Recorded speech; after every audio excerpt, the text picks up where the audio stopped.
नमस्कार मु सपन Kisko एसलीपीएस wellness private limited रो जने एडवाइजर एग्रीकल्चर एडवाइजर और हेल्थ एडवाइजर मध्य। तो आज आम यही रामचंद्रपुर ग्राम को आसचु। तो जने चाषी भाई को आम एसलीपीएस वेलनेस प्राइवेट लिमिटेड रो एग्रीकल्चर प्रोडक्ट जहाँ कि आम देइथिलु भूबीटा। तो बर्तमान ताको चाषी को पचारिबा से बैगण गछरे कौन प्रयोग करते आम देइथिलु 10-26 हाँ डीएपी आ भूबीटा सहित गुड़ी की देइथिले। तो बर्तमान आम यही गछर ग्रोथ को देखिबा टिके।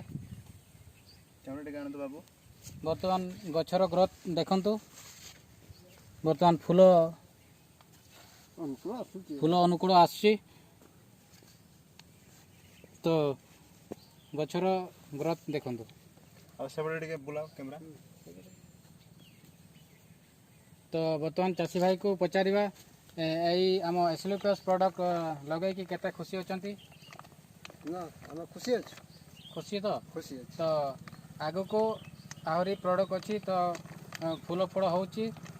बर्तमान आम पीजीपीआर आउ एग्रोनाइट यही चाषी को आम देकी जाऊँ से बर्तमान लगेबे।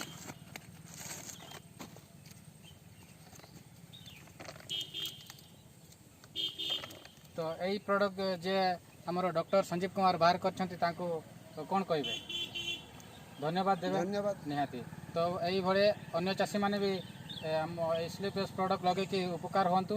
तो बहुत बहुत धन्यवाद। आज चाषी भाई बहुत भल